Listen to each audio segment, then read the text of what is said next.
Good evening class. देखिए, आज का हमारा जो टॉपिक है वो साड़ी का पार्ट 2 है, जिसमें हम लोग साड़ी के प्रगुण के बारे में पढ़ेंगे। ठीक है, कि साड़ी के प्रगुण कौन कौन से थे। देखिए, साड़ी के मुख्य रूप से जो है 5 ही प्रगुण जो इम्पोर्टेंट है। ठीक है, प्रगुण तो वैसे ज़्यादा हैं, 5 6 7 8 हैं, लेकिन 5 प्रगुण जो है साड़ी के सबसे इम्पोर्टेंट है, और उन प्रगुणों को आपको अच्छे से याद रखना होगा, जिसमें से 3 प्रगुण आपको एकदम कंसेप्ट के साथ याद होने चाहिए। मैं उस इम्पोर्टेंट के थ्रू जो आपको इंडिकेट कर दूंगा कि कौन कौन से जो है साड़ी के प्रगुण आपको सबसे इम्पोर्टेंट होने वाले हैं। ठीक है, तो चलिए हम लोग साड़ी के प्रगुण के बारे में पढ़ते हैं, लेकिन उससे पहले अगर आप हमारे चैनल पर नए हैं तो चैनल को पहले लाइक और सब्सक्राइब कर दीजिए, ताकि आपको जो भी नोट वीडियो डाला जाए उसका नोटिफिकेशन आपको सबसे पहले मिले। ठीक है, तो चलिए सबसे पहले हम लोग जो वीडियो स्टार्ट करते हैं और देखते हैं कि कैसे इसको हमें इम्प्रूव करके आगे लेकर जाना है। ठीक है, तो पहले हम लोग वीडियो स्टार्ट करने से पहले हम आपको एक चीज़ और बता देते हैं कि वीडियो आप लोग जो है कभी भगाएं ना। वीडियो भगा कर देखने से कोई फ़ायदा नहीं होने वाला है। आप वीडियो को स्टार्टिंग से देखिए, ताकि इस पूरे कंसेप्ट के साथ आपको सारी चीज़ें समझ में आए। ठीक है, चलिए तो हम लोग स्टार्ट करते हैं वीडियो को। साड़ी के प्रगुण का जो पहला प्रगुण है उसमें लिखा गया है, क्या लिखा गया है वो ध्यान से देख लीजिए आप। बताया गया है कि किसी साड़ी के यदि किसी साड़ी के सभी पंक्ति एवं स्तंभ को आपस में बदल दिया जाए, आपस में बदल दिया जाए,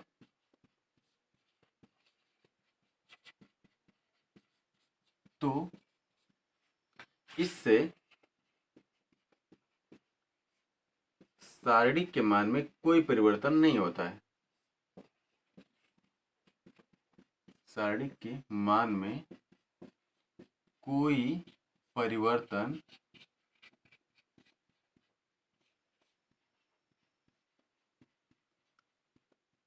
नहीं होता है।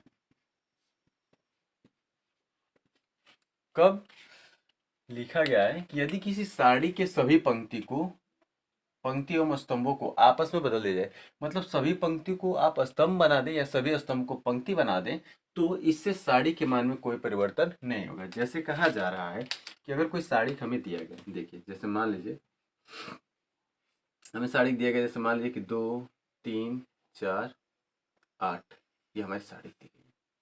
ठीक है, इसमें हमारा जो ये पहली पंक्ति हो गई R1, ये दूसरी पंक्ति हो गई R2, हो गया। अगर कह रहा है कि अगर ये जो पंक्ति आपको दिख रही है इसे अगर आप स्तंभ बना दें, यानी अगर आप इसे कन्वर्ट कर लेते, जैसे हमने इसका परिवर्त अवयव यानी ए डैश ज्ञात कर रहा है, कर क्या रहे हैं कि जो पंक्ति है उसे क्या बना दे रहे हैं स्तंभ, यानी जो संख्याएं 2 3 क्षैतिज है उसे उद्वार दे, तो ऐसे लिख लेंगे 2 3। अब ये जो 4 8 ऐसे दिख रहा है उसको ऐसे लिख लीजिए 4 8 है। इसमें अंतर क्या है कि जो R1 था ये कन्वर्ट हो गया है C1 में, और जो R2 था ये कन्वर्ट हो गया है C2 में। अब जो R1 था देखिए ये हमारा क्या हो गया है C1, और ये हमारा क्या हो गया C2, यानी जो पंक्ति थी वह क्या बन गई है स्तंभ। देखिए पंक्ति 2 3 तो स्तंभ 2 3, पंक्ति 4 8 स्तंभ 4 8।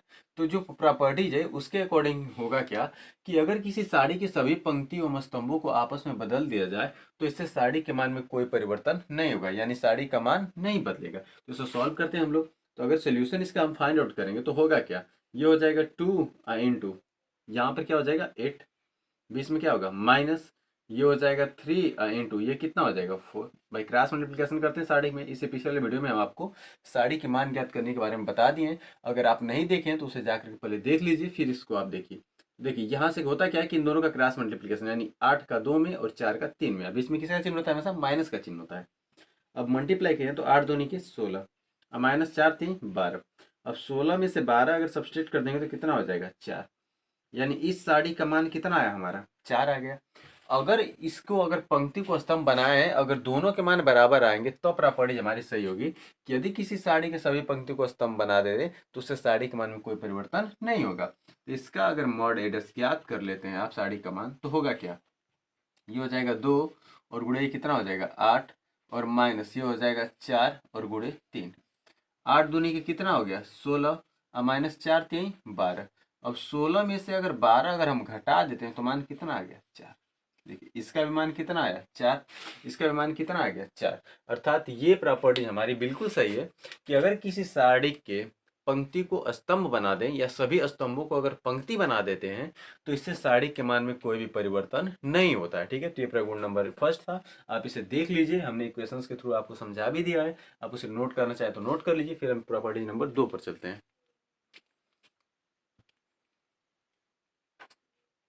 ठीक है, चलिए हम इसको इरेज कर देते हैं। चलिए देखिए, जो दूसरा प्रगुण है वो कहा जाता है कि यदि किसी सारणी के केवल दो पंक्ति अथवा स्तंभ को आपस में बदल दिया जाए तो इससे सारणी के मान का चिन्ह बदल जाता है या परिवर्तित हो जाता है। देखिए प्रॉपर्टीज का क्या रहा है कि यदि किसी सारणी के केवल दो पंक्ति को या अथवा स्तंभ को, या तो दो पंक्ति को बदलिए या फिर केवल दो स्तंभ को अगर आपस में बदल दिया जाए तो इससे जो सारणी के मान हैं उनके चिन्ह क्या होते हैं, बदल जाते हैं। जैसे अगर इस एग्जाम्पल से इसे समझना है तो देखिए हम समझते कैसे हैं।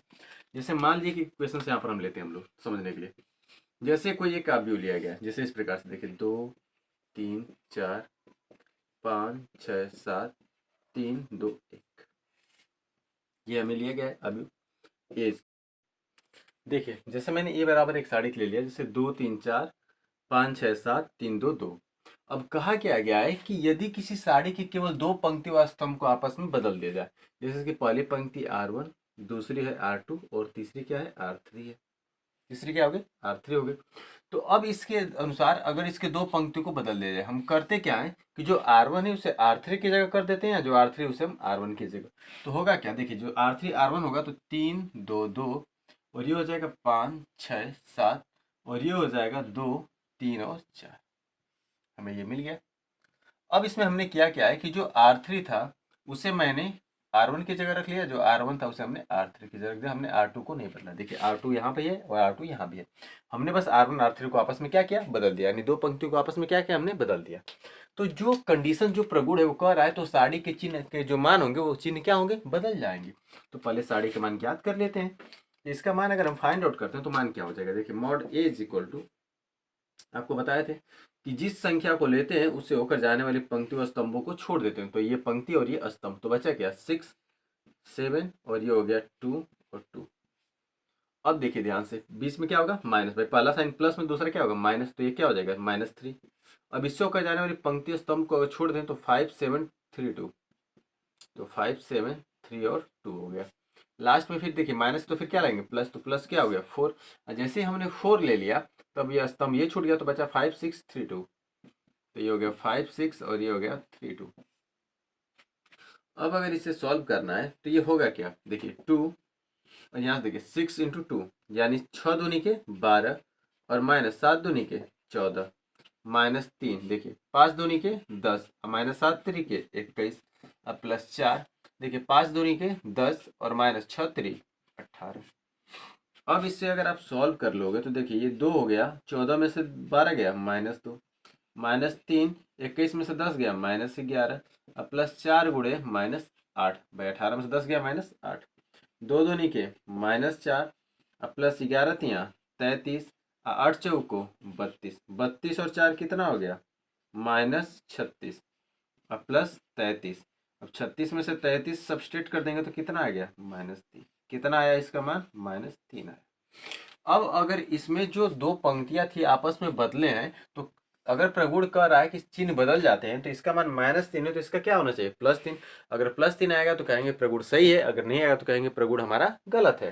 तो चलिए इसका मान ज्ञात कर लेते हैं। तो mod A dash is equal to, same process, सबसे पहले किसको लेंगे, 3 को, तो 3 से होकर जाने वाली पंक्ति और स्तंभ को छोड़ देंगे, तो क्या बचेगा 6 7 3 4, 6 7 3 4। अब पहला प्लस में दूसरा किसमें होगा -2, तो -2 तो पंक्ति वही रहेगी लेकिन स्तंभ कौन सा होगा दूसरा, तो 5 7 2 4, तो ये हो जाएगा 5 7 2 4 हो जाएगा। अब देखिए ये माइनस में तो फिर क्या लेंगे प्लस, तो +2 हो गया। अब क्या होगा, इससे जाने वाला स्तंभ तीसरा ये हो गया, पंक्ति भाई पहली है तो 5 6 2 3, तो ये हो गया 5 6 और ये हो गया 2 3। अब मल्टीप्लाई कर लेंगे तो ये 3 हो गया, और इसका करेंगे तो 6 चौको 24, अब -7 त्रिके 21, -2 5 चौको 20, अब -7 दूनी के 14, अब +2 5 तिहाई 15, अब -6 त्रिक 18। अब देखिए 3 गुणे 24 में से 21 गया 3, -2 गुणे 20 में से 14 गया 6, अब +2 गुणे 15, 18 में से 15 गया माइनस, सॉरी 6 दूनी 12 होगा ना जी, 6 दूनी 12 होगा, गलती हो गया, 15 में से 12 गया कितना हो गया 3।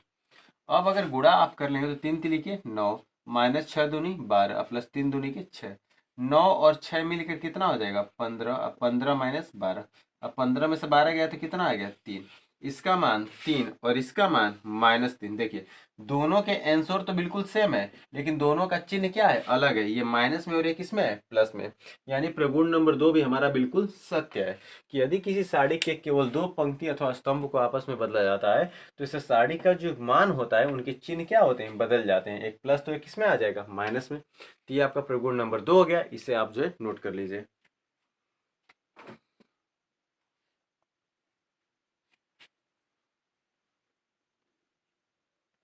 चलिए अब इसको हम इरेज कर देते हैं, अब प्रगुण नंबर 3 देखते हैं हम लोग।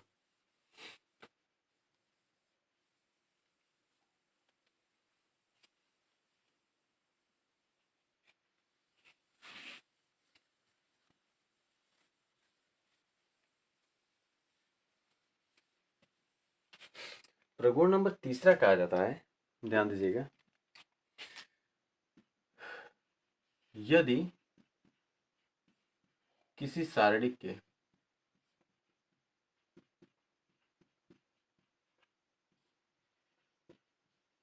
दो पंक्ति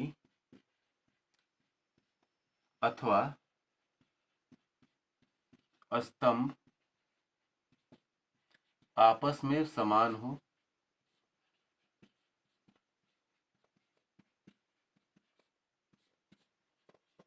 आपस में बराबर हो या समान हो, तो उस सारणी का मान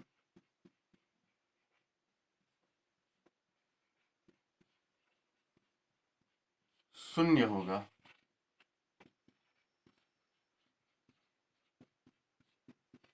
प्रगुण नंबर 3 देखिए, ये आपका मोस्ट इंपॉर्टेंट है, सबसे ज्यादा इक्वेशंस में यूजफुल होने वाला ये आपका प्रमेय है। दूसरा जो इससे पहले बताएं वो भी प्रयोग होता है, ये भी ज्यादा इंपॉर्टेंट है आपका, ठीक है। इसके बाद वाला जो बताएंगे वो भी मोस्ट इंपॉर्टेंट है आपका, ठीक है। तो ये 2 और इससे पहले वाला ये 3 बहुत ज्यादा इंपॉर्टेंट होने वाले हैं आपके लिए। अब इसमें है क्या, कहा क्या गया है कि यदि किसी साड़ी के 2 पंक्ति अथवा स्तंभ, 2 पंक्ति अथवा 2 स्तंभ आपस में बराबर हो, मतलब उनके मान जो अवयव होंगे वह अगर एक समान होते हैं, बराबर होते हैं, तो जो उस सारणी का मान होगा वो हमेशा क्या होगा शून्य होगा। क्या होगा शून्य होगा। तो चलिए इसके भी हम लोग सत्यता की जांच करते हैं कि सत्य है कि असत्य है। तो जैसे मान लीजिए कि हमने कोई एक सारणी ले लिया, जैसे a इज इक्वल टू, जैसे 1 2 3 5 6 7 और एक ले लिया 1 2 3। ये देखिए ये हमारा R1 हो गया पंक्ति, ये R2 और ये क्या हो गया R3। अब इसमें कहेंगे चूंकि केस लागू हो रहा है कि R1 जो है ये बराबर है किसके R3 के, 2 पंक्ति आपस में क्या है बराबर है, और अगर ये स्थिति है तो जो भी इसका मान आएगा, जो भी इसका मान आएगा वो क्या होना चाहिए हमारा 0 होना चाहिए, यानी जो मॉड ए की जो साड़ी की वैल्यू होगी वो क्या होनी चाहिए शून्य होनी चाहिए। तो सबसे पहले इसकी जांच हम करते हैं। तो मॉड ए के अगर मान ज्ञात करेंगे तो सबसे पहले पंक्ति यानी 1 को लेंगे, जाने वाले पंक्ति स्तंभ को छोड़ दीजिए, तो क्या बचा 6 7 2 3, 6 7 2 3, पहला प्लस में दूसरा इसमें होगा -2। अब इससे होकर जाने वाली पंक्ति हुई और स्तंभ दूसरा हो गया, स्तंभ दूसरा, तो बचा क्या 5 7 1 3, 5713। अब ये माइनस है तो फिर क्या होगा, +13। अब यहाँ से होकर जाने वाला अगर ये हटा देंगे तो बचा क्या, 5612। अब इसका मान ज्ञात करना है हमें, तो देखिए होगा क्या, 1 गुणा कर लीजिए, 6×3 18, अब माइनस 7×2 = 14, -2, 5×3 15, अब -7×1 7, अब +3, 5×2 10, अब -6×1 6। अब देखिए 18 में से 14 गया 4, अब -2 गुणे 15 में से 7 गया 8, अब +3 गुणे 10 में से 6 गया 4। अब अगर इसे आप सॉल्व करोगे तो देखिए 4×2 -8, सॉरी 1 मिनट, ये 4 ना 1 × 4, तो 4 का 1 में मल्टीप्लाई करेंगे तो 4, अब -8×2 16, अब +4×3 12, 12 और 4 मिलकर कितना हो जाएगा 16, और ये -16 ये भी है 16, ये दोनों आपस में कट गए तो साड़ी का मान क्या आ गया, जीरो। आया कि नहीं बाबू, बिल्कुल आ गया। तो ये भी हमारा प्रगुण बिल्कुल सत्य है कि यदि किसी साड़ी के दो पंक्ति अथवा दो स्तंभ आपस में बराबर हो जाए तो साड़ी का मान क्या हो जाता है, जीरो हो जाता है। क्या हो जाता है, जीरो हो जाता है। देखिए हमने दो यहाँ पर पंक्तियों को बराबर करके देखा है तो मान क्या है, जीरो। अब दो स्तंभों को लेकर भी देख लेते हैं, यहाँ पर चलिए एक दूसरा क्वेश्चन लेकर के हम देख लेते हैं कि बराबर जीरो हो रहा है कि नहीं हो रहा है। जैसे मान लीजिए हमारा एक दूसरा हो गया, जैसे मान लीजिए 2 3 4, फिर मान लीजिए यहीं पर है 2 3 4 और ये 1 1 5 है, ऐसे कुछ है। अब इसमें देखिए ये हमारा C1 है, ये हमारा C2 और ये हमारा C3। यहाँ पर क्या मिल गया कि C1 और C2 दोनों आपस में क्या है, बराबर, यानी दो स्तंभ के मान आपस में क्या हो गए, बराबर। अर्थात जब स्तंभ के मान बराबर है तभी प्रगुण के अनुसार इसका मान क्या होना चाहिए, जीरो होना चाहिए। तो चलिए देखते हैं इसको। सबसे पहले क्या ले लेंगे, 2। जब 2 लेंगे तो पंक्ति और स्तंभ को छोड़ देंगे तो 3 1 4 5, लिख लीजिए 3 1 4। पहला प्लस में दूसरा किस में लेंगे, माइनस, तो माइनस क्या ले लेंगे, 2। अब -2 लेंगे तो इससे जाने वाला स्तंभ ये छूट गया पंक्ति, तो 3 1 4 5, और लास्ट में लेंगे +1। अब 1 ले लेंगे तो इससे जाने वाला स्तंभ ये और पंक्ति ये, तो 3 3 4 4।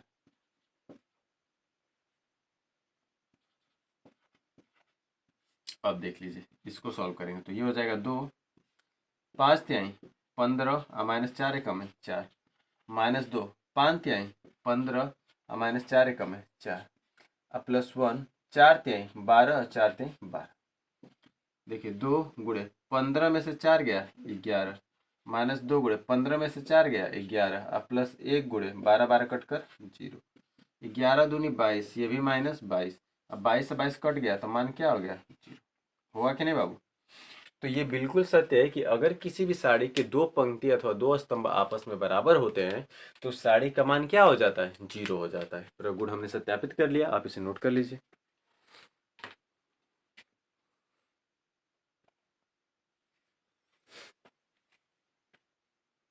चलिए हम इसको इरेज कर देते हैं, अगला प्रगुण देखते हैं हम लोग।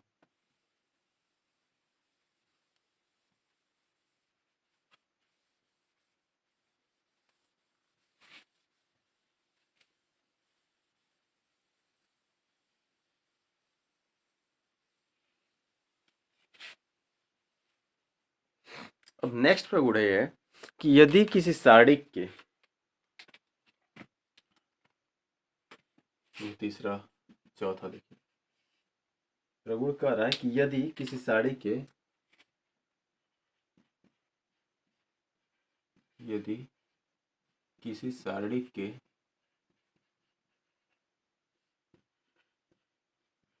केवल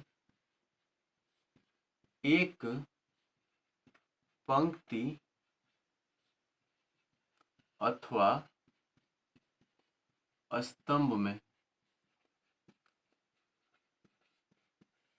किसी राशि से गुणा किया जाए, किसी राशि जैसे मान लीजिए के से गुणा किया जाए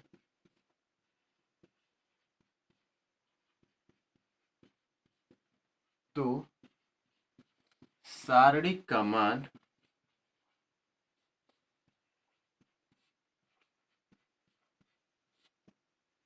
के गुना हो जाएगा।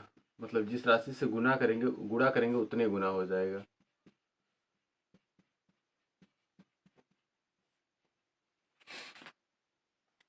ठीक है। जैसे मान लीजिए, समझते हैं पहले हम, आप इसको समझाते हैं उसके बाद इक्वेशन आपको बताएंगे।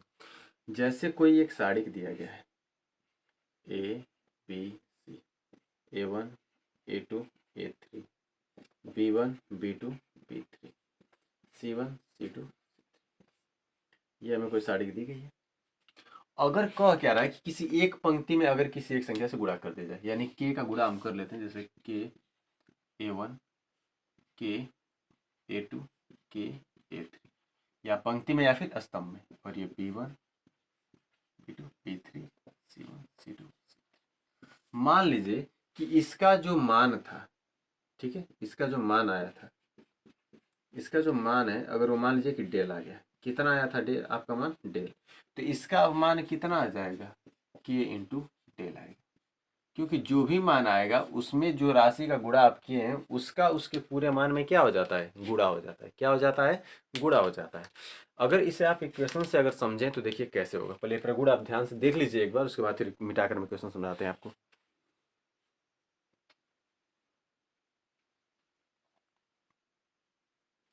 देखिए हम इसको इरेज करके आपको बताते हैं कैसे। देखिए जैसे एक हम ले लेते हैं कोई संख्या, छोटी संख्या लेकर दिखाते हैं आपको, एकदम छोटा सा। जैसे मान लीजिए कि हमारी एक अभी हो, जैसे 3 5 4 है ना, ये हमारा एक दिया गया है ए। अगर इसकी एक पंक्ति में हम किसी एक संख्या का गुणा कर देते हैं, किसका गुणा कर देते हैं, किसी एक संख्या का। जैसे मान लीजिए कि हमने यहाँ पर गुणा कर लिया, जैसे हमने कर दिया 2 का गुणा कर दिया हमने, इसमें किसका गुणा कर दिया, 2 का। जैसे 2 3 6 और 2 5 10, 2 चौको 8 और 2 दूनी के 4। सो 1 मिनट, एक पंक्ति या स्तंभ करना है तो इस 4 तो ऐसे रहने। हमने केवल क्या किया कि जो R1 था, जो पंक्ति थी R1 थी, हमने R1 में 2 का गुणा कर लिया। देखिए R1 को रिप्लेस कर दिया 2 इंटू R1 से, यानी जो R1 पंक्ति थी इसमें हमने 2 का क्या किया, गुणा कर दिया।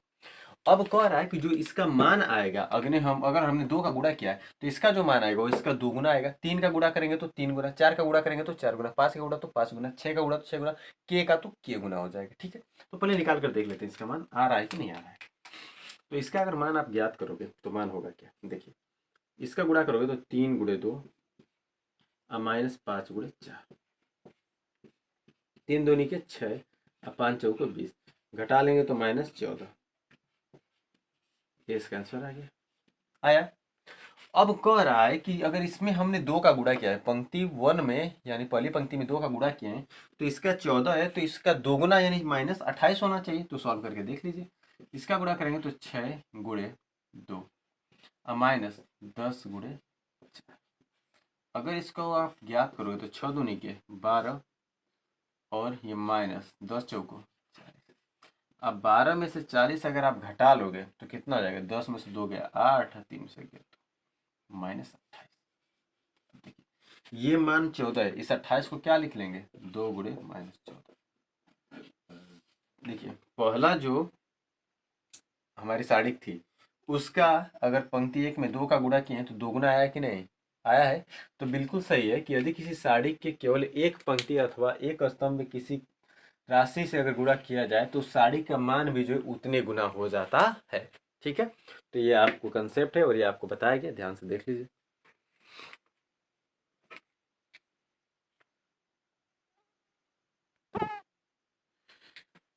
देखिए इसी प्रकार से अगर 3 × 3 का भी रहेगा, अगर कोई अवयव उसमें अगर मल्टीप्लाई किया जाएगा तो उसका भी मान उसी प्रकार से हम ज्ञात कर सकते हैं। ठीक है, चलिए अब प्रगुण नंबर हम 5 देख लेते हैं।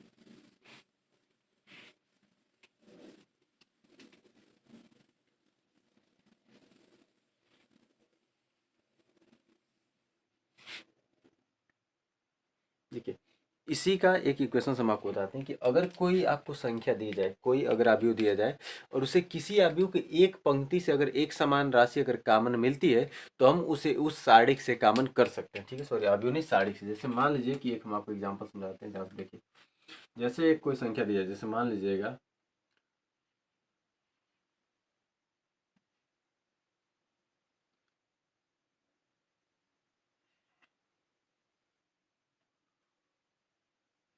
जैसे ये संख्या हमारी है 3 4 5, ये हमारे, ठीक है, ये हमारा कोई दिया गया है। अब इसके किसी एक पंक्ति अथवा स्तंभ से अगर एक समान राशि अगर आपको दिखे कि जो कॉमन हो जाए, जैसे देखिए 4 से 2 कॉमन होगा, 2 से 5 से कॉमन तो हो नहीं पाएगा, इसमें 3 4 5 सभी अलग कॉमन नहीं पाएगा। इससे अगर कोई एक संख्या ऐसी लेते हैं जो कॉमन हो जाए, जैसे 8 अगर ले लेते हैं, 8 चौको 32, 8 दूनी की 16, 8 पचे 40, कॉमन हो जाएगा। तो इसको हम ऐसे भी लिख सकते हैं ना, क्या लिख सकते हैं, देखिए ध्यान से, इसको हम ऐसे भी लिख सकते हैं कि 8 गुणे 4 और 16 को 8 गुणे 2 और 40 को 8 गुणे 5 लिख सकते हैं। और ये 3 4 5 और ये 4 2 5 ऐसे है। अब देखिए पहली पंक्ति में अगर देखें तो यहाँ भी 8, यहाँ भी 8, यहाँ भी क्या है 8 है। तो जो प्रगुण का है कि अगर किसी एक पंक्ति अथवा स्तंभ में एक समान राशि का गुणा किया जाता है तो उस साड़ी का मान उतने गुना हो जाता है। अर्थात इसमें से हम एक समान राशि कौन सी कॉमन ले सकते हैं, 8 कॉमन ले सकते हैं। कॉमन ले लेंगे तो यहाँ पर क्या मिलेगा, 4 2 5 3 4 5 4 2 हो गया। तो ये हमारा मान निकल जाएगा। अब कहेंगे कि साड़ी का मान आप बताइए। तो देखिए ये हमारी पंक्ति R1, ये R2 और ये R3 दिख रहा है। अब इसमें अगर आप देखें तो जो R1 का मान है वही मान किसका है, R3 का। यानी इस साड़ी की दो पंक्ति के मान आपस में क्या हो गए, बराबर। तो प्रगुण नंबर इससे पहले वाला तीसरा क्या बताया गया है कि अगर किसी साड़ी के दो पंक्ति अथवा दो स्तंभ के मान आपस में बराबर हो जाएं तो उस पूरे साड़ी का मान क्या हो जाता है, तो 0 हो जाता है। अर्थात इस साड़ी का मान क्या आएगा, 0 आएगा। क्या आएगा, 0 आएगा। तो इस चीज का भी आप विशेष ध्यान देंगे। अब चलिए हम प्रगुण नंबर 5 को देखते हैं। देखिए ये भी इंपॉर्टेंट आपके लिए होने वाला है क्या, कि यदि किसी साड़ी के, यदि किसी साड़ी के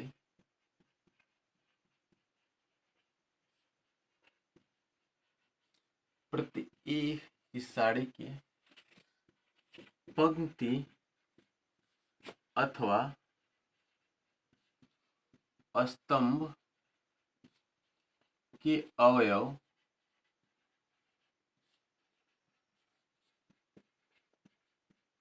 योगफल के रूप में जुड़े हों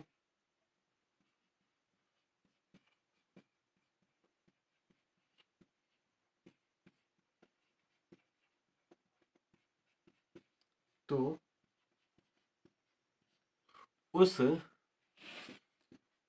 सारणी के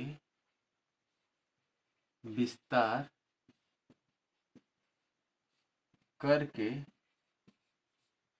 अलग अलग सारणी बनाई जा सकती है।